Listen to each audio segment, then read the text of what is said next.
Permisi bang, boleh minta waktunya sebentar? Sebelumnya abang sudah dengar belum kalau di bulan September akhir ini di Pulau Bali itu terjadi banjir? Sudah dengar sih kemarin. Baik. Menurut abang apa sih dampak yang tiba-tiba Bali itu bisa terjadinya banjir? Kalau menurut saya sendiri ya, mungkin faktor pertama karena sekarang tuh cuaca ekstrim ya. Habis itu mungkin karena fasilitas dari drainasenya kurang dan juga banyak sampah yang menumpuk di drainase itu sih. Kalau menurut abang? Kalau menurut kami mungkin di faktor Bali itu mungkin eh, bangunan apa segala macam itu udah meningkat, jadi resapan air ke tanah tuh kurang. Sama dengan Bang apa? Oke, baik. Nah, kan Bali itu merupakan wilayah pariwisata nih. Menurut abang sekalian, apa sih jangka panjang mungkin yang bakal terjadi jika Bali itu eh, terkena dampak seperti banjir ini gitu? Kalau dari saya sendiri ya, karena Bali itu kota destinasi, mungkin kurangnya orang bisa apa ya ibaratnya berwisata ke sana. Soalnya kan banjir bandang ini nampak terlalu lumayan besar ya. Sebagian besar wilayah Bali itu terkena. Jadi dampaknya ke pendapatan dari orang-orang turis sih. Menurut abang? Kalau menurut kami mungkin dari banyak berbagai sektor lah yang berdampak ekonomi, berwisata yang seperti abang tadi, dan pertanian apa segala macam, berarti akan berdampak. Nah, selanjutnya. Sama juga. Nah, ini pertanyaan terakhir nih, Bang. Mungkin menurut Abang, gimana nih warga Bali cara agar mencegah terjadinya kejadian banjir ini terulang lagi di Pulau Bali? Yang pertama mungkin membuang sampah pada tempatnya, jangan ke sungai dan sebagainya. Habis itu juga menjaga dari drainase, drainase jangan sampai tersumbat lah, baik itu kotoran atau pasir-pasir.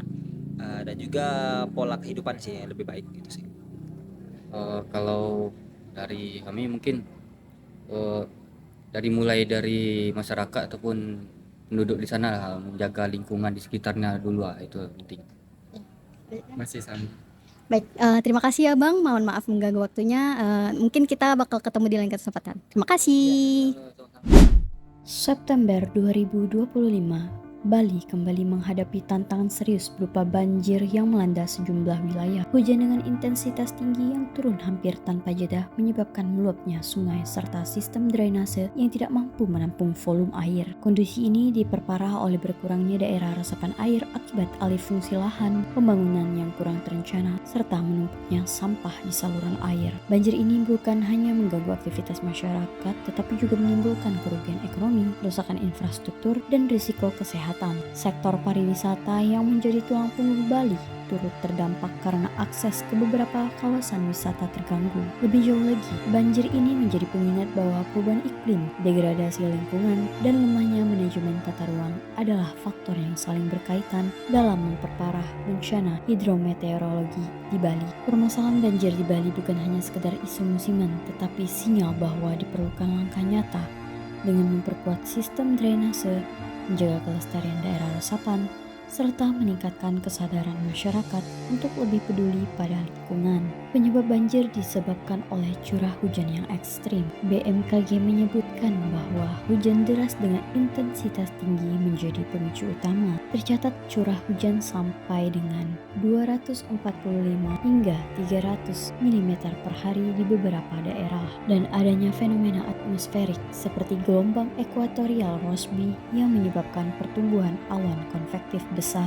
Kemudian alih fungsi lahan dan buruknya tutupan hutan yang merubah fungsi menjadi pemukiman, komersial, dan wisata. Tutupan hutan di das daerah aliran sungai, terutama di Bali bagian atas dan tengah, sangat sedikit. Selain itu, pengelolaan sampah yang buruk juga menjadi salah satu penyebab karena sampah menyumbat drainase atau saluran air sehingga memperparah genangan dan aliran air sungai. Dengan drainase dan infrastruktur yang kurang memadai, banyak saluran tidak mampu menampung volume air besar dan ada penyumbatan serta sedimentasi. Korban jiwa dan kerugian manusia, dan ada beberapa orang meninggal, ada yang hilang, dan pengungsian serta serta terjadinya kerusakan infrastruktur dan fasilitas umum termasuk jalan, jembatan, rumah, kios atau ruko, serta pasar. Dampak yang diberikan terhadap gangguan layanan dasar dan ekonomi itu memberikan disruption terhadap aktivitas sosial ekonomi masyarakat, transportasi, distribusi barang, serta sektor pariwisata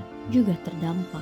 Selain itu, lingkungan juga merasakan dampaknya, yaitu seperti erosi, sedimentasi, degradasi daerah aliran sungai, serta berkurangnya kemampuan resapan air. Solusi yang bisa diusulkan yang pertama, moratorium alih fungsi lahan terutama sawah dan produktif. Kementerian ATR atau BPN menghentikan sementara izin alih fungsi lahan sawah di Bali setelah banjir besar. Kemudian ada restorasi tutupan hutan das dengan merehabilitasi lahan di daerah aliran sungai seperti das, ayung agar bisa menyerap air lebih baik. Kemudian pembersihan drainase dan sungai dari sampah dan sedimentasi, mobilisasi alat berat, pembersihan saluran, dan pembersihan sungai.